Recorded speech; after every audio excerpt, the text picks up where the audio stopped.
Emma. I'm one of the creative producers at the Cultural Institute. I also have from my team Yasmin, who's our communications officer, and Robin, who is our project assistant. We also have Alex, who is the head of programs, and Emma, who is the informal learning manager from Yorkshire Sculpture Park, who we are partnering with for this year's version of Labs. Just a few points on housekeeping before we start. If you have any issues with Teams, please drop my colleagues Robin and Yasmin a message in the chat box and they'll try and help. Also to note that the session is being recorded so that it can be accessed by academics and artists who can't make it. So please do turn your camera off or your video off if you don't want to be recorded. And can I ask that people keep their mics muted so we don't get feedback and sound issues? Thank you. So if we could go to the second slide, Robin, I'll do a quick run through of the schedule. So we'll start with, I'll give you an introduction to the Cultural Institute and an overview of Leeds Creative Labs programme. We'll then hear from our partner this year, Emma and Alex, who will give us an introduction and an overview of the Yorkshire Sculpture Park. We will then hear from Kat Scott, who is an artist that took part in last year's Creative Labs. So she will share her experience of the programme. Then at 12:30, we'll hear from Mallika, Rana, who is a postgraduate researcher who was paired with Kat, and we'll hear about her experience from a researcher's perspective. We'll then hear from Yasmin, who will talk through the applications and matchmaking process, and then we'll be open up for questions. So if I can ask you to use the chat box function for questions, then we'll go through those. And then we'll close at 1. Have slide 3, please. So welcome everyone. I'll give you a little background on the Cultural Institute and who we are. So the Cultural Institute serves as a sort of bridge linking academic expertise of the university with the creativity and innovation of arts and the culture sector. Next slide. We focus on 3 main areas. So the first area being research collaborations, so bringing together researchers and creative professionals to explore new ideas and tackle real-world challenges. The second area is cultural engagement, so building opportunities to connect communities with culture in meaningful ways. And the third one is student engagement and development, so providing students with hands-on experience and the skills to thrive in the cultural and creative sector. So at the Cultural Institute, we work really to bridge the gap between academia and the creative and culture sectors. So we create different opportunities for innovation, collaboration and learning, and we offer a range of support. So this includes research funding opportunities, creative residencies, so embedding creative practitioners within the university to spark new ways of thinking and working. And we also offer partnership facilitation, so connecting researchers, students and art professionals and cultural organisations to develop impactful projects. And we develop and deliver cultural programming. So we look at co-creating research-driven initiatives that benefit the university and the cultural sector and the wider community. Next slide. So our goal is to build partnerships that are both innovative and enriching and provide value to the culture sector, academia and the wider community. So by working together, we want to foster creativity and deepen research impact and inspire cultural change. Next slide, please. So moving on to the introduction to Leeds Creative Labs programme that we run. So Leeds Creative Labs started in 2012. And over the years, we've seen it develop and shape into different forms. So in the past, we've collaborated with the Bragg Centre, with Opera North, with Hepworth, East Street Arts and Bradford Producing Hub to deliver labs for more than over 100 individuals. So some labs have had themes and others have been completely left open. We like to refer to the labs as a creative research residency, so bringing 2 inquisitive minds together to discuss and explore each other's practice. In the past, when pairs have worked together, artists, for example, have invited artists have been invited to researchers' labs, and academics or researchers are invited to artist studios.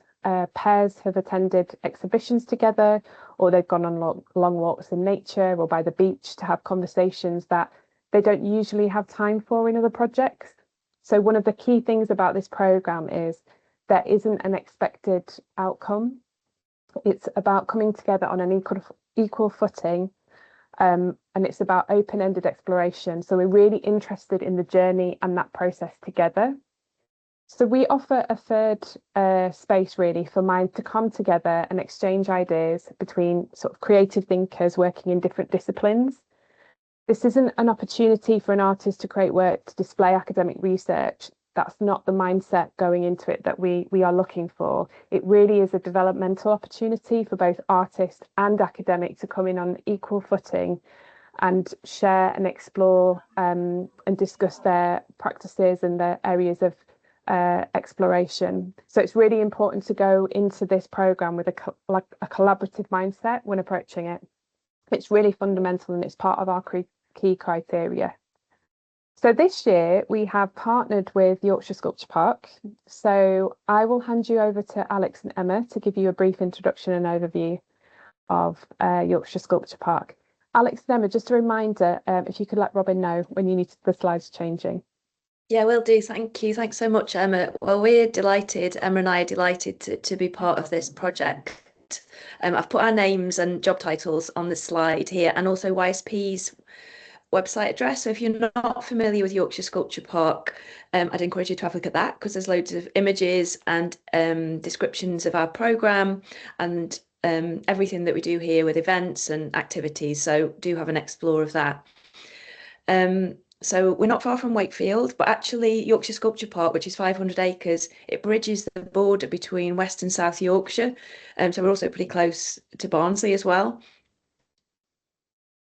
And it's a 500-acre site, so that's quite big. It's a historic landscape on what would have been once the grounds of Bretton Hall. And we programme across that landscape, but also we have 3 indoor gallery spaces that we use for exhibitions. We also have several buildings that we use for learning activities and residencies and that kind of thing as well. So it's quite a complex site. We have, just to give you a sense of scale in terms of numbers of people, we have 40,000 people that come through our learning programmes every year, and 250,000 visitors that come and see us on a day-to-day basis. We're open all year round on every day apart from Mondays. So this is a real seasonal, a place to experience art, nature, the indoors, the outdoors, and explore sculpture. Next year, so 2027, will be the 50th year that the Sculpture Park has existed. And I think just to kind of think about some of the things that Emma was saying, our practice at YSP is also research-based. So whether that's in our learning programmes or within our work with artists or making exhibitions, there's a huge research process that underpins all of that in terms of knowledge of what's going on in the sector, both locally, nationally and internationally. So there's always an incredible amount of learning that's happening here at YSP. Can I have the next slide, please? Can I check everyone's muted as well, because it's a bit distracting when you're speaking if people aren't muted. So if you could just check you've got your microphone off, that would be great. One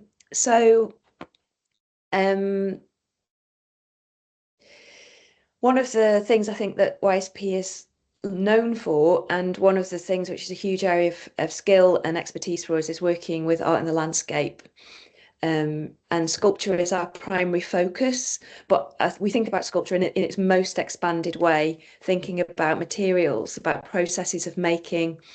Learning is a massive part of what we do, as is collaboration. So nothing can happen around working at this scale and on this complexity of site without collaborating. So I was thinking about that when Emma was speaking as well. You know, just to have that, just to have YSP as a context for some of this thinking, I think has great synergy. So it's one of the reasons we're really excited about this project. Can I have the next slide, please? I'm trying to cram in as many slides as possible and still speak for 5 minutes, so I'll do my best. This is a show we've got on at the minute, which is working with William Kentridge. So this is a show here you can see work outdoors. There's also work indoors, a big installation of sculpture and film animation. At the Sculpture Park, a project like this might be 10 years in the making. So that's what I mean about, you know, the kind of research that we're doing. This just doesn't kind of turn up, this kind of work. We're often making new work with artists. So even someone of William Kentridge's standing, who's, you know, one of the most well-known and most exploratory of contemporary artists working today in terms of sculptural practice, even with someone like William working here in the landscape in the open air, he's showing here the biggest range of sculpture that he's ever showed outside of South Africa, which is where he's from. So working with the landscape, even with someone of Kentridge's standing, with the support he has and the size of studio he has, we're still, you know, helping him to understand how to work on this scale, and for this work to be resilient and endure outdoors for almost a year. So that kind of expertise, I think, is often really present in the work that we do, and it's something that we try and share with our visitors as much as possible. So I feel like we try and do as much as we can around kind of demystifying the processes of making art and being creative, and embracing everyone here to be able to work with their own creativity, and to think of themselves, or to think like an artist within our spaces. We get loads of people who loads of our visitors don't visit other arts organisations or galleries because we have this incredible outdoor space, I think, which is really welcoming. Could I have the next slide, please? So I wanted to show you one of our indoor spaces. This is the 18th century chapel, which would have been the chapel for the estate.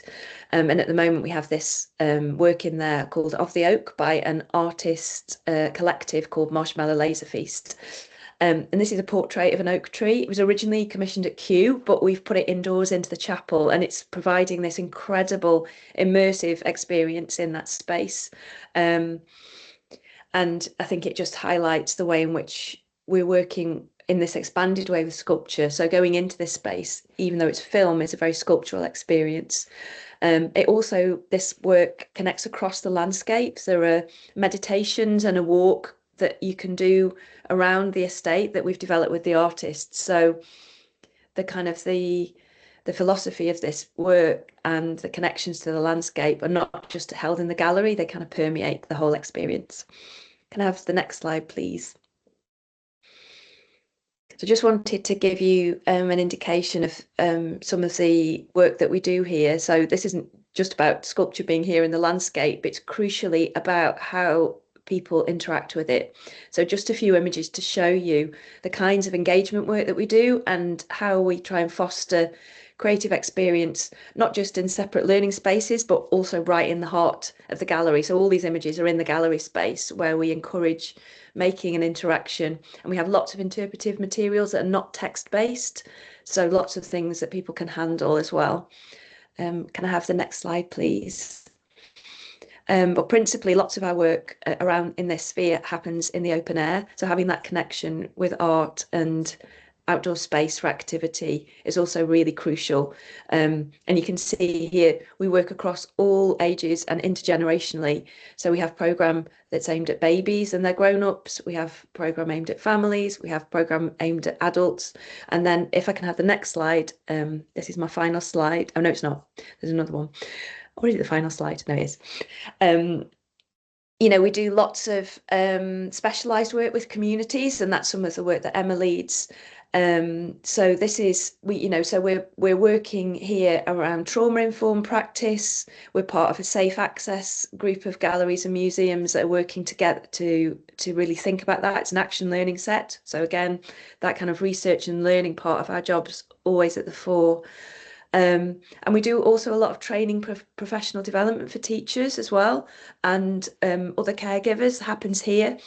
So I hope I don't know how long I've been speaking for, I hope I'm to time, but I just wanted to give you a snapshot, not just of the things that you might have heard about Yorkshire Sculpture Park in terms of our exhibition programme and that kind of thing, but also all of that crucial underpinning work that we do here with artists, with visitors, and developing work and foregrounding sculpture.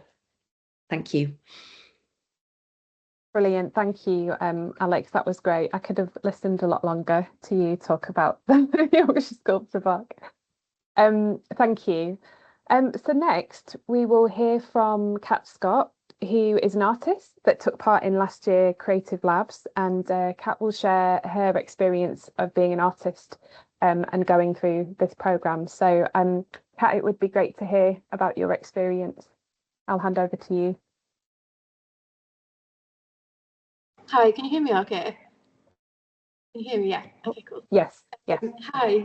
Yeah, so I'm Kat Scott, and I'm an international contemporary artist based in Bradford.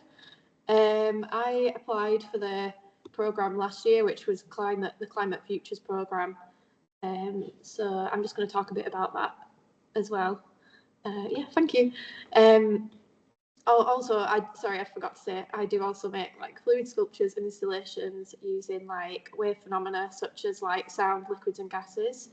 And this is a picture of me and the researcher that I was paired with, Mallika Rana, who's a process and colour chemist at the Uni of Leeds, and you'll hear a bit more about her practice after me. Yeah, next slide, please. So yeah, why I applied last year, kind of like over the last 10 years for me in my practice, I've been collaborating with scientists, some of which was through the Superposition Collective based in Leeds, which is a collective of artists, scientists and makers, and also doing like residencies in science labs and things like that. So it kind of made sense for me to apply, even though I know that I don't think that's a requirement for applicants, but I don't think it is, but maybe we could check there.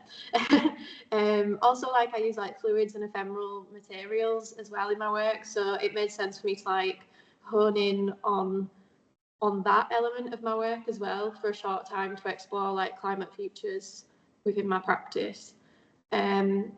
Also, like, because it was a requirement of the program, like being deeply curious is a really helpful thing, because that's really, they really want to have like artists to have like an openness and a sense of like deep curiosity. So I felt like this was a really good program for me to apply to, because I really enjoy like the research and experimentation phases of projects, and I could just stay there. So it was great that we didn't have to make a final outcome. So if that's you as an artist, I would recommend applying. So yeah, not having to have a final outcome. Next slide, please. And this is a picture of me in my industrial studio in Bradford, just kind of shortly-ish after I moved in and was getting settled. So it kind of reflects the opportunity I thought to like explore kind of like more climate focused direction for my work for the last year's programme specifically, looking across my whole practice holistically within that area, such as like materials, ideas, transport, as well as like how I actually run my studio as well. So that's been really interesting. Next slide, please. So yeah, I'll just tell you a little bit about my experience. So yeah, these are some pictures from our like lab and studio visits, which was really fun, and it was a lot of fun, to be honest. And I like found that the fluid systems and pump systems that I actually make within my own sculptures I make myself were kind of like affordable DIY versions of what they have in the labs. And Mallika was like really impressed with the fact that I like taught myself how to make these things, and she was like, that's like the same thing that we use in our labs. So that was really interesting that we found that together. And also we kind of looked at the lab and the studio as like a space to play as well. So we did like kind of look at some of the bits that we kind of left and set aside, like the microscope, looking through the microscope and things at different droplets of water and stuff. But yeah, this piece with the tubes on the milk bottle is actually a piece called Micro Addictions that I recently showed in the Bradford Art Show as well. So it is a working sculpture as well. I guess for me, like I was at first slightly worried about being paired with someone that I didn't already know because of my previous experiences in me instigating my own art and science collaborations. So that was something I was slightly worried about initially, but then it was really lucky that we actually, you know, like we had lots in common. And we like got along as well, which is always really important. So yeah, that was something that I was really grateful for, and I also like felt really valued by being paid for my time. And I did feel like it's probably the one art and science collaboration where I like did feel really equal because of that. So that's a really great thing about this program as well. So yeah, next slide please. So yeah, for our time on the program, we ended up looking at kind of mixing and unmixing as our like research together. So yeah, so Mallika uses like dyes and different things. So we were in kind of her lab and we were using those to like create like interesting color gradients and exploring using like miscible and immiscible fluids, which basically means like fluids that mix together and then they separate if you just think about like oil and water, for example. So we were looking a lot at that and creating like our own kind of like fluid system and things that looked like visually interesting, as well as like actually integrating air bubbles into that as well. So yeah, we were trying to think about how we could like mix and unmix different dyes and liquids together, and if we could kind of like extract them and create like a regenerative system, I guess, within our like research together. So that's kind of what we focused on really. But Mallika will kind of go more into the science a bit more in her presentation as well. But yeah, we were kind of looking at like fluids in action, using like magnetic stirrers and pumps and dyes and oil and glycerin, air bubbles and things like that. So, which is always like what my work is about. It's always about like showing fluids in action, but within like contemporary sculpture as well. So next slide, please. Yeah, so again, Mallika will go through this because this is her diagram. But this is a diagram of like the experiments we were doing in the lab with like, yeah, kind of air and liquid pumps and like mixing a lot of her dyes that she uses together and trying to like mix and unmix them, and using like peristaltic pumps, which is like the big blue pump, which is they're kind of like the pumps I use, but like make myself as well within my own fluid systems in my sculptures.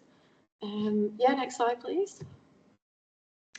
So yeah, I guess what I gained from taking part as well, I just wanted to share like definitely a confidence in articulating and delivering like climate research ideas and methods like within my practice holistically, like, and I do feel like that's opened up like new opportunities and ideas for artworks and projects which are still like kind of I'm still exploring now as well. As well as like embedding my like love for ideas and experimentation and cross-sector collaboration as well. And also like I've kind of like, yeah, I've gained a friend and long-term collaborator who shares like similar interests in fluid dynamics as well, and is as interested in like lava lamps and things like that as me. So yeah, we kind of, I think we are like the same generation as well, which was really nice. So yeah, next slide, please. Yeah, so some of the future work and exploration that has come out of taking part from this programme and inform my practice is me and Mallika were awarded follow-on funding from the Cultural Institute to deliver our like next phase of our collaboration. So yeah, we're just doing this at the moment. Actually, it's called Mixing and Unmixing in Sensory Regenerative Fluid Sculpture, and we're going to be making a fluid sculptural prototype in collaboration with a creative technologist. We're doing mentoring, we're creating a sensory activity in response to the prototype and with Leeds Art Gallery, and we're also going to like showcase the prototype in a mini exhibition at the University of Leeds in April. So watch this space if you want to find out more about this, because this is just in progress at the moment. So yeah, it's really exciting that we've like managed to develop our work to this stage. Yeah, next slide, please. Just quickly, some other things that I definitely feel like this program gave me the confidence to like go for and yeah, to get was like I got a commission last year with Bradford 2025 for BD's Lit, the Bradford Light Festival, and this was a call flow of the Broadford. It was about like bringing the Bradford Beck, which runs below ground, like above ground, using like mist and light. And it was like a river of fog that was really, yeah, it was so fun. Like it was absolutely packed full of people. So yeah, maybe have a little look on my website at some of these afterwards as well. I'll just flip through the last few. Next slide, please. Yeah, this was micro addictions, which again, the pump system you saw earlier in the image is what kind of pumps this kind of milky, like iridescent substance throughout the whole like fluid installation. And yeah, this was shown at the Bradford Art Show at Loading Bay last year for 2025. Next slide. This is currently a self-funded, self-curated, etc. Solo retrospective exhibition called Past Present that I've basically done myself to celebrate my 10-year anniversary of my practice. It's currently open in my studio as well until the 23rd of January. It's by appointment only, and I've got a closing event on the 24th of January at 6:30. So please, like, yeah, if you want to find out more or come to the closing event as well, scan the QR code. It'd be great to like, yeah, show you all of the, well, not all, but like the highlights of my work over the last 10 years. So yeah, that's great. Next slide, please. And yeah, there's just the second to last slide, so I'm nearly done. This is Fluid Architectures, which is a project I'm just writing an Arts Council project grant for at the moment, which is about like levelling up to create public interventions. So yeah, so like basically this is a big fluid sculpture that's probably about 10 meters in my for the full scale version that I'm wanting to create and showcase at Yorkshire water sites. So in 2027 for the Year of Sculpture, I'm planning to create the full scale version, and I'm already working with like scientists at the University of Leeds in the Sorby Environmental Fluid Dynamics Lab, as well as I'll be doing like a residency with Yorkshire Sculpture Park as well later this year to test like the smaller scale version in the park, which will be great. So yeah, like I think just keep in touch really. But these are all kind of things like I definitely think that as this program has given me confidence to like pursue and like really go for it with the partners and collaborators and my ideas, and just like also like yeah, kind of looking at bioplastics in other projects as well, which are like kind of more ephemeral materials, and creating an environmental plan for like how I run my studio as well. That was another thing that I was going to say. So like it's really been quite holistic for me. So that's been really good. So yeah, last slide please. Yeah, this is just one to say like, yeah, why I would recommend applying. I think yeah, the paid time to explore ideas without a final outcome was really great. Having fun and finding new collaborators, which I suppose you wouldn't have found if you would have like instigated it yourself, as well as like opening up new ways of thinking, experimenting with ideas and projects and collaborations. So yeah, I'm happy to say till the end if anyone has any questions. But yeah, please keep in touch and scan the QR code to find out more about my work if you want. Okay, thank you. Thank you so much, Kat. That was so great to hear. And we can include the QR code in our follow-on email as well to everyone that's attended today. Thank you, Kat. That was brilliant. Mallika, do you want to come and share your experience as a researcher and how you found the programme? Hi, yeah. So I've just got one slide, so just to kind of cover, because I know Kat basically covered a lot of the things that I was going to talk about anyway. But basically, I am a PhD in my fourth year in the School of Chemical and Process Engineering, Chemistry and School of Design. And my project is on developing a more sustainable way of dyeing polyester. So it's a mixture of chemistry, which is my background, but also textile science and color chemistry and chemical engineering. So I think because I had such a broad interest anyway with my research, I think it felt like quite a natural fit with me, because it's the opportunity to kind of use some of my own scientific research, but also like I have my own personal interest in art. Like I think that I don't want to dismiss just that because I've not done it professionally, because I just am very interested in it, and just generally the artistic process. And I felt that it actually fitted in really well with the research I was already doing. So that's kind of why I originally started to apply to it. I also was hoping to get sort of more of an understanding of kind of how pieces of art are developed, how kind of that side of research is done, because it's very different from sort of scientific research in the kind of process that people go through. I also really like the idea of just collaborating with someone in a completely different field. Like you don't tend to get that many chances to do that in scientific research.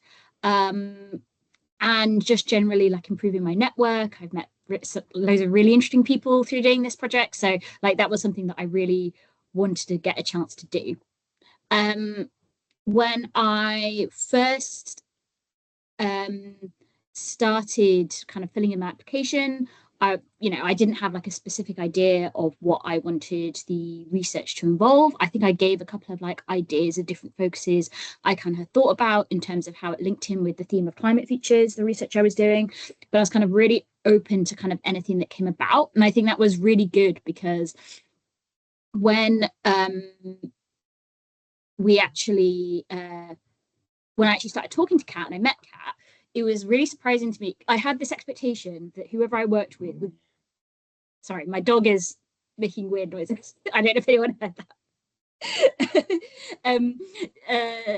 I had this expectation that an artist would probably be most interested in the kind of textile and the application of my work, the colors, that kind of thing, which are really, I find very interesting. But actually, I met Kat and suddenly she was really interested in the sort of more chemical engineering, the synthesis side of what I was doing, and actually the kind of more the process I was using to make the products that I was developing.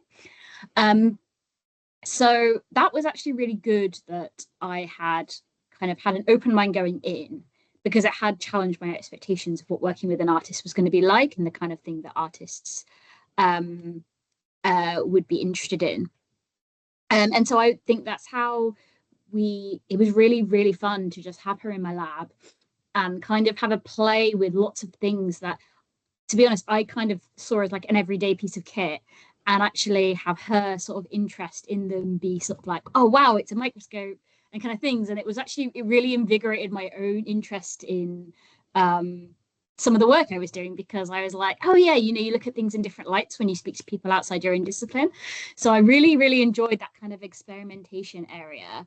And yeah, even things that to us is sort of quite everyday, of just like mixing fluids, is a lot of chemistry, and seeing her sort of interest in that. And then that's how we kind of developed the idea that came with the concept of design for disassembly, which is the kind of principle behind all the research we've done, which is the idea that anything we make, whether it's products or chemicals, should be able to, as well as making them, you should be able to unmake them. You should be able to reform things back into their original form, and that means we can develop a circular economy.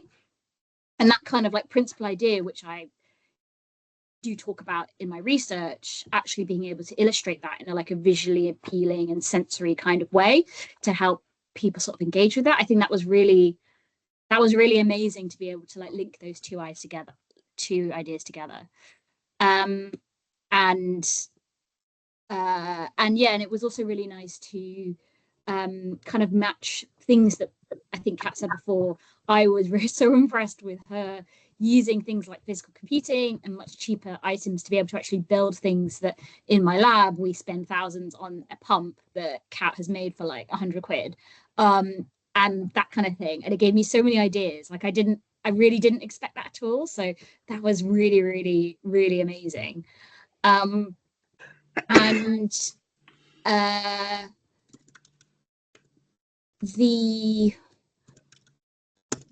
So overall, I think I'll just say what I kind of learned. I think that like matching both the similarities and differences in our workspaces and the way we work in terms of like developing ideas has been really interesting. And it kind of has like reinvigorated my interest in stuff I've been doing, as well as developing this new project. And it's been really great to build up those connections as well with people, like talking to Kat and meeting our creative technologist. That's like a job that I didn't even know existed. But having all these people with different expertise has been really, really interesting. And yeah, it's just been a really interesting thing to do alongside my research. It's been really great.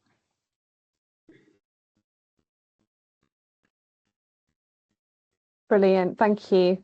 That was really, really great to hear from your side as a sort of researcher, and your experiences and the inspiration that you sort of took from Kat and vice versa. Thank you both for sharing about your experience. I'll hand over to Yasmin now, my colleague, who will talk you through the application process and the schedule. Afterwards, if you have any questions, we'll have a bit of question and answer time, but can you please use the chat function and pop your questions in there? And it may be that Yasmin answers some of those that you have already. So if you could just wait until the end, that would be great. All right, I'll hand over to you, Yasmin. Great. Can you all hear me okay? Yeah. Yeah, great. So probably best to go next slide, and then I can talk through the process alongside the timeline.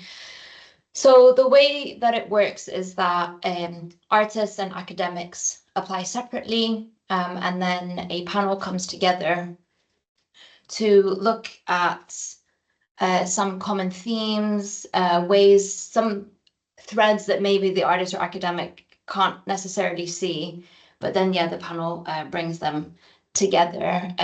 So the panel is made up of Cultural Institute team, Yorkshire Sculpture Park, and former alumni from the programme Artist and Academic Representation. And then, as part of the programme, there are key dates that we expect you to attend, and we ask you to confirm your attendance during the application process. So you'll see them here. So the first date is the 25th of March. That will be the first time you meet your partner. Will be based over at the lovely Yorkshire Sculpture Park, and there'll be some fun and interesting exercises to learn about each other's work and practice and research, but also the group as a whole. And then you and your partner decide how you want to split up your time. So we expect you to work around 3 days worth of your time. So whether that's 2 hours here, sometimes an online call, sometimes a visit to a lab, visit to a gallery, you decide what works best for you both.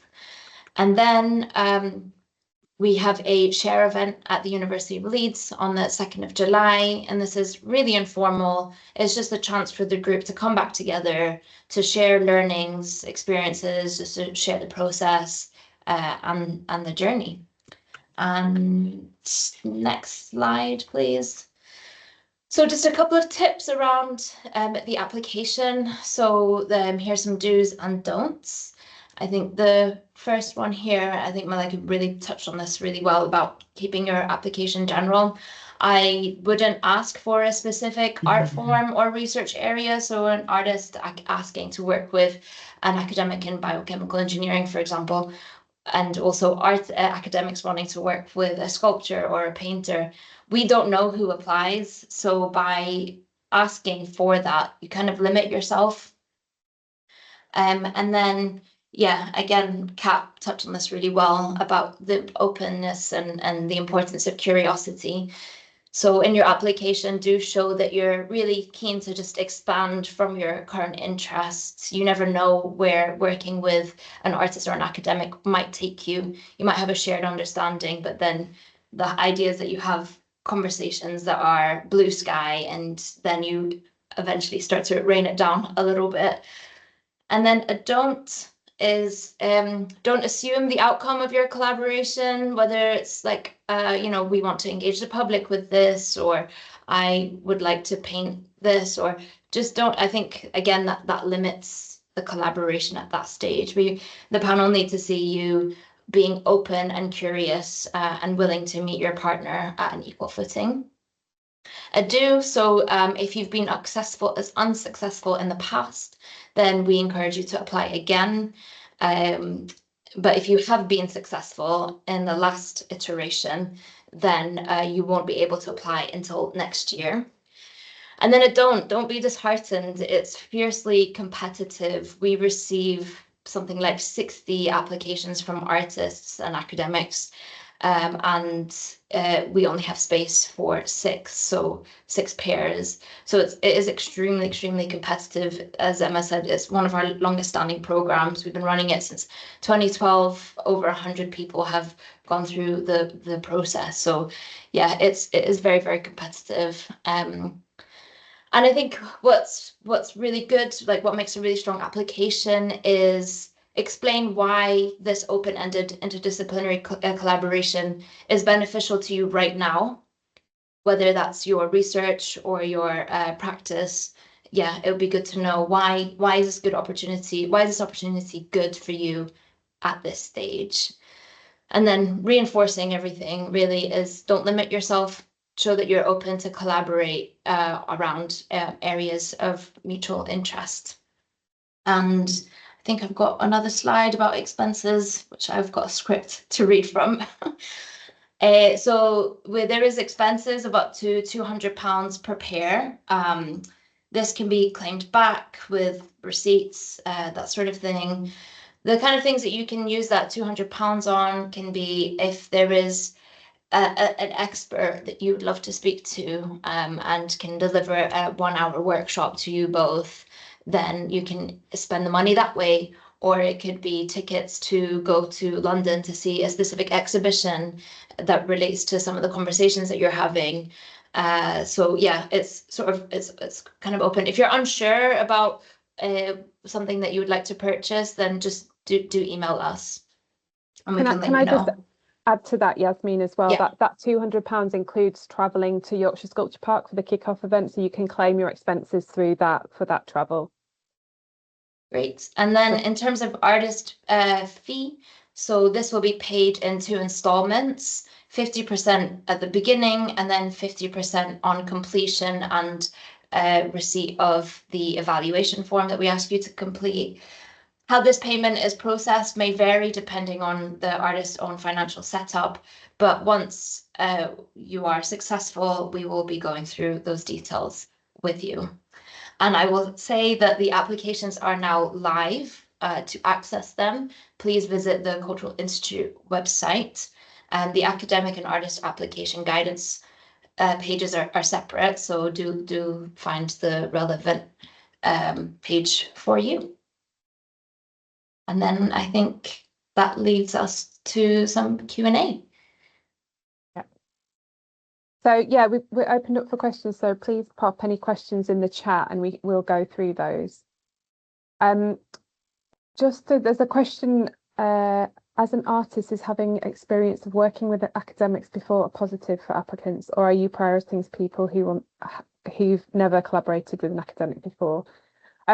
It can be either. So the answer is you could have worked with an academic before on a project. Equally, you don't have to. So it's open in that way. Another question: how does Creative Labs work if the academic is an artist? Would they still be eligible to participate and work with an academic researcher in another area? So if you are an academic and an artist, what we would ask you to do is decide, do you want to apply as an artist or do you want to apply as an academic? Sorry, could I ask, could people keep muted just because it's really distracting? We do treat them as separate applications, so it's your decision to apply either as an academic or an artist, but we do appreciate that, you know, we can be both and we're a mixture of lots of different things. but that's how we've set it as part of the application process. Quick question. Yeah, PGRs are welcome to apply and encouraged. And then there's another question here. Am I right to think that this exchange program for artists to visit research labs and research? No, that's just an example of visiting your workspace. You know, many of the academics that go through this program don't have a lab. They could be social scientists. They, you know, artists like in the faculty of AHC. So yeah, it's not an exchange program just to visit each other's spaces. That's just an example of how you might want to explain and talk about your work. There's another quick question. Is there a specific theme for this year? So the theme for this year is very broad, but it's sort of under the umbrella of connections. So that can look like lots of different things. That might include, but it isn't limited to at all, connections between people, places, histories, ecology, materials, or ideas. So it's just thinking about what forms of connection you're interested in exploring or that you're curious about. But it is a broad theme. It's a question from Matt. I'm disabled and housebound. Is there any way for this opportunity to work remotely? I would ask if Matt could email the CI email. Robin, would you be able to pop that in the chat? Yeah. And we can speak to you directly about that, because we do have a pot of money for access needs. So for anyone that wants to have a conversation and might be in a similar situation, we'd ask you to email the Cultural Institute.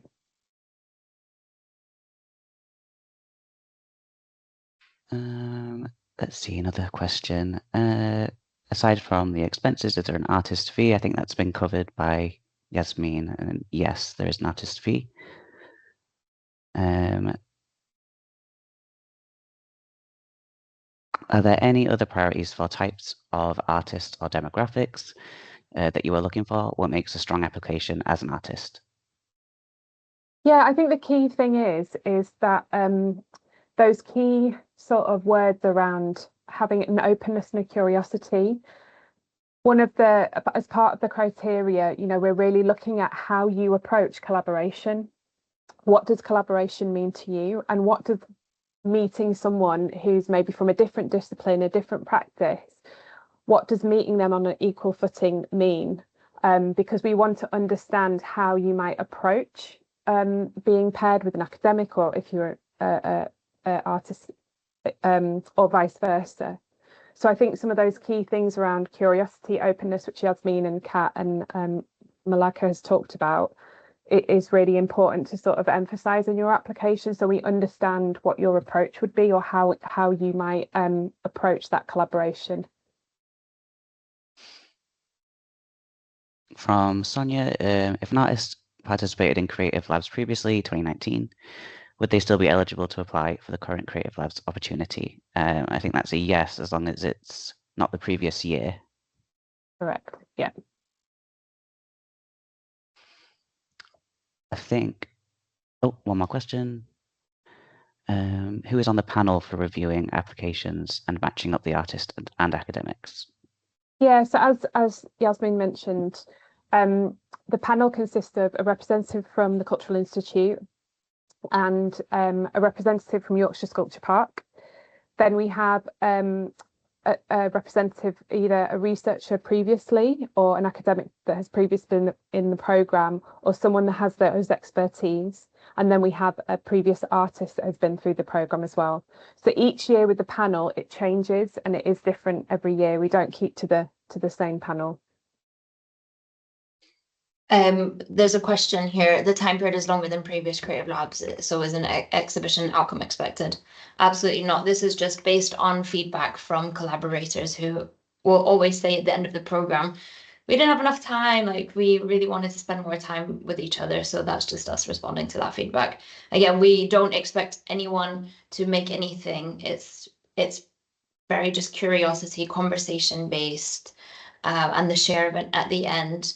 Often people will just go through photos of their collaboration, notes that they've made, just something to show people an insight into what a collaboration of this kind looks like and the learnings from it. Yeah, there's the question around, can you give us an idea of the variety of academics that have applied?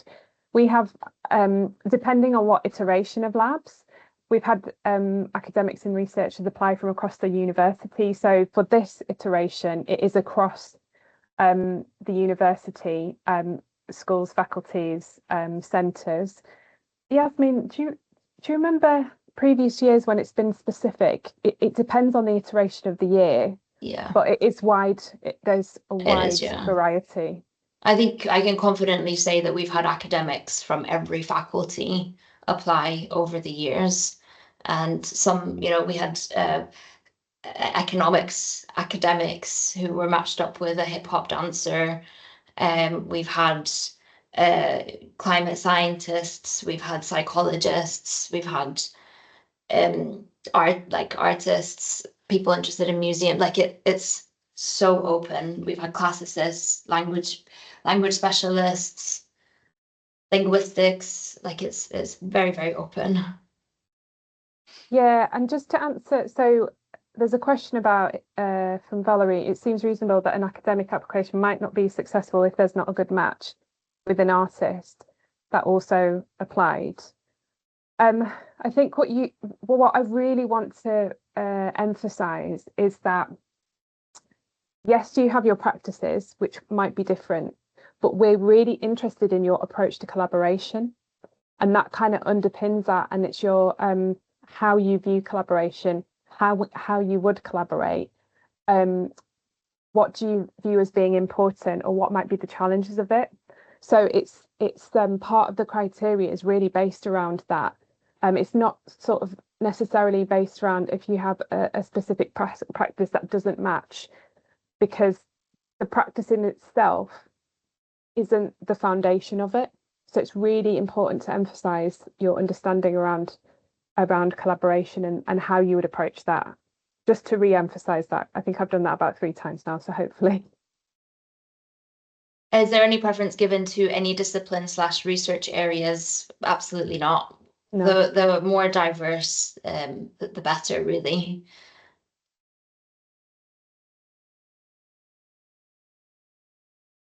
I think we've covered all the questions so If far. we haven't answered your question, please just put it in again, because there's quite a few coming in.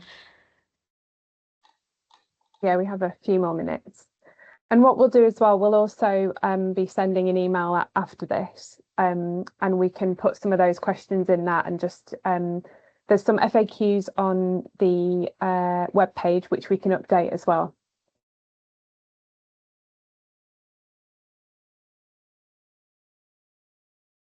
No, we won't close the deadline if we get lots of applications. So a future event might be good to have academics speak about the benefits they gained from this. So if you look at the schedule for the Leeds Labs programme, there's a sharing event at the end. So that's where I think Yasmin mentioned this, a sharing event that will take place at the University of Leeds, where pairs will share about their progress, their journey, their experience, and if any, again, there's no output, there's no pressure for output, but sometimes they might have sort of seeded some ideas that they want to take further. Some might not. It might really be about that journey. So there is a sharing event at the end of the programme.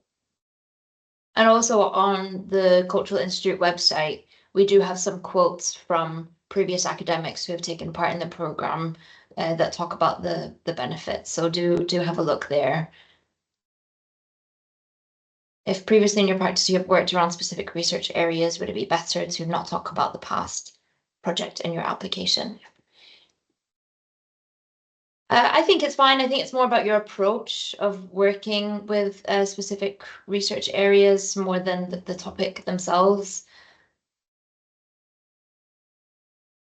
I mean, there's all, you know, in the application that there is a question about your practice and sort of your area, but then the questions are more focused on your approach and the reasons that you want to apply. So for us to understand that, or for the panel to understand that. Robin, can we just go to the do's and don'ts page? Yeah. And just so people can have a look. Question, what does the application process consist of? Yeah, so it's an online form which is now live on the Cultural Institute website. And yeah, there is a structure to it, but no references required. And then Becky's put, is there ongoing access support or further access budget to assist for successful applicants? Yes, we do have an access budget for successful applicants.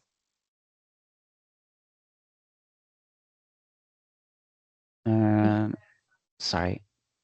Do you want artists to specify which of the 6 areas of connection identified on the website they would be interested in? Or is this an areas to keep in broad? I think the theme connection itself is broad, but if you want to be more specific about that, it is up to you. So we're just interested to hear more about you and more about your curiosity of what it may be that you're working. You're already doing work within that theme of connection. So you can list what you'd like, or you can keep it more broad. It is up to you, as long as it falls under the theme. A question about multiple applications, if they're both an artist and an academic. Yeah, we'd say to just pick one application.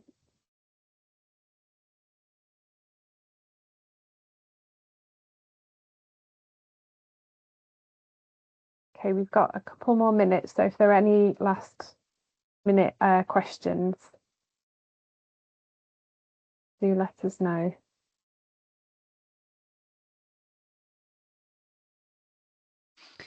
From a brief look at the application form, are there word limits to the responses? No, because there isn't that function within that form to limit the response, but we would suggest around 300 words or so. No more than that, please, because the panel have to go through potentially 70 applications. But if we were to put a word limit, technically, then we would put about 300. But Microsoft Forms doesn't give you that function to do that.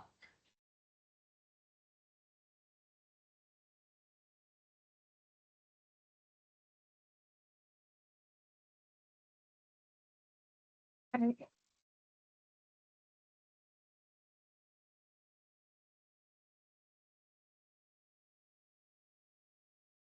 We've got a sort of another minute, and then I will bring this to a close.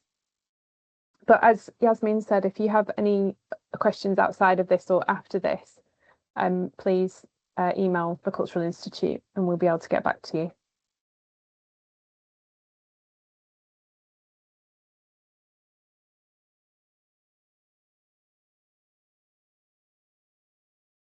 When are decisions made? If you can just go to the program timeline. Yeah. So decisions will be made and partners will be selected by the 1st of March. It'll be a little bit later than that, Yasmin, just because we've had to push the panel back. So by the 2nd week in March, the latest.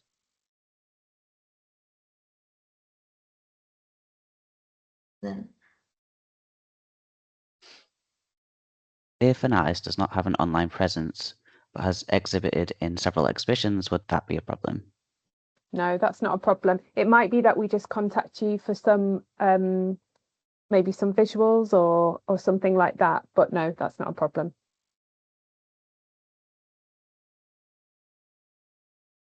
Okay, so I will bring this session to a close. So thank you for everyone that has presented today, and thank you for everyone that's joined us.